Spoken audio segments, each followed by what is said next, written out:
So, how to navigate the Zapify.io sub-account dashboard and understand the overall layout. So first, log in your account to Zapify.io and select your sub-account from the account switcher.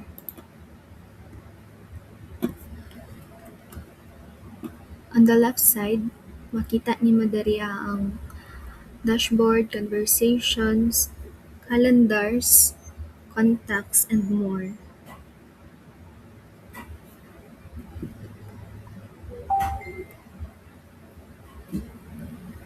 Sa taas na part, makita nimo ang notification and imong profile, and ang quick settings is na diri sa baba.